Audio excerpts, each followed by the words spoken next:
It's not only going to be one gender which is going to be playing cricket. It might be for now, for a month, 2 months, or 3 months, but cricket will come back. And once it comes back, you want your players to be ready. As a cricket board, you want them to go out there and play more and more matches. And when there are international cricket boards ready to host them, as I say, there is definitely a miss. If we keep treating the sport, the women's sport in India, as an add-on feature, then we are not making rapid strides towards being a very successful nation. You're hoping that you'll see a light at the end of the tunnel, but this tunnel is very long, very, very long. With me is Anjum Chopra, former Indian cricketer. My first question, in fact, all my questions today are going to be about the Indian women's cricket team. Anjum, what do you make of the current situation where, the Indian women's cricket team haven't played cricket in almost a year? It's been, I think, since March 2020, they haven't played any international cricket. Yeah, it's obviously not a very good sign and not a very healthy sign for the Indian women's team. Because when we see world over, all the women teams, largely most of the women's teams have been playing. They've been back to camps. Just yesterday, in fact, I was watching that the Bangladesh women's cricket team is also into a camp in Sylhet. So they've also got back to training together. And we've already seen that the England team has announced their domestic T20 competition. Australia itself has been playing their Women's Big Bash League. Everyone around the world has been playing, but the Indian women's team is waiting and waiting for when is their international or even a domestic tournament which is going to take place or start. Would you say in a way that the intent from the BCCI sort of seems missing? Even in the summer when the ECB volunteered to host India and South Africa in a tri-series and, pretty much take care of everything, the BCCI refused. So, they're not even allowing others to host the players. They're not letting the players play. So, what did you make of that?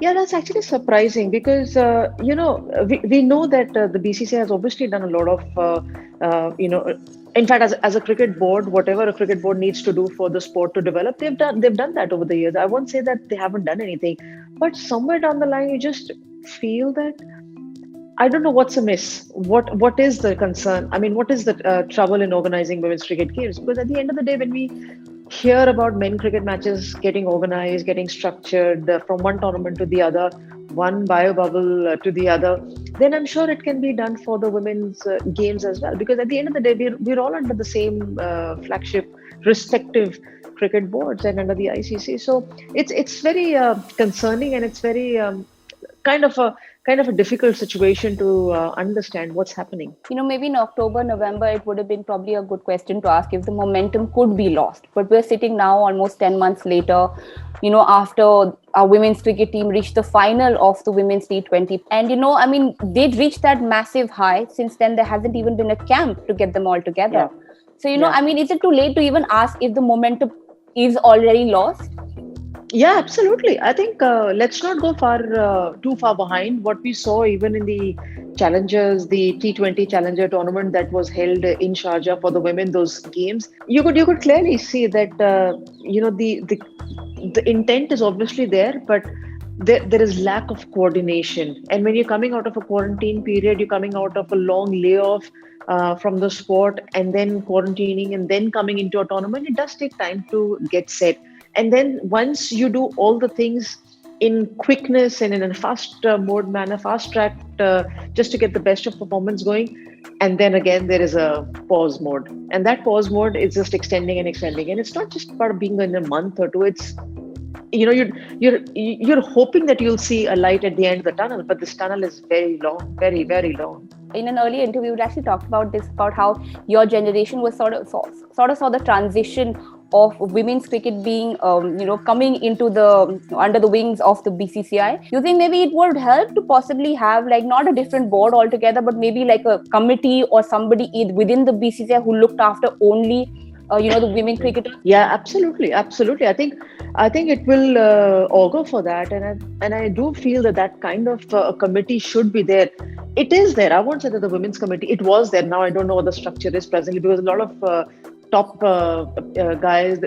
I don't know whether they've been employed more people, but there has suddenly been a little thinning right at the top of the people who were handling cricket. But there was a women's committee earlier.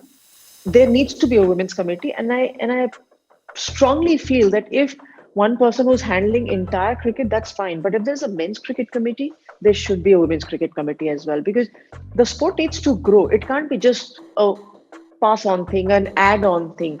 If we keep treating the sport, the women's sport in India, as an add-on feature, then we are not making rapid strides towards being a very successful nation. Then we are moving very, very slowly. And we all know if we move very slowly, the competition is going to catch up sooner than later. Also, this sort of trickles down to the domestics, lower down in the whole structure as well, right? We obviously don't know right now when the next women's domestic tournament will happen, but also, for the next Jemimah Rodrigues or, the next Shefali Verma waiting in the wings for their chance. I mean, this just takes their breakthrough year or something to another year or two, because you don't really not just, you have your contracted players who already you're not paying attention to. Yeah, then, what about the feeder system? I agree to that. Again, if you say that the past 10 months or probably the year has gone past because it was an unplanned thing, which is fine. We've all gone through that and we've understood it. But now what it matters is what is the future that is planned for, and that is in the manner in which we are moving towards it. As I said, we may sit in our houses, we may sit, but tournaments will happen. India participates or doesn't, cricket teams will be playing. We whatever revenues have come through the sport, it has come through by playing the sport on the park, not by sitting back in our houses and waiting for things to happen, waiting for things to improve.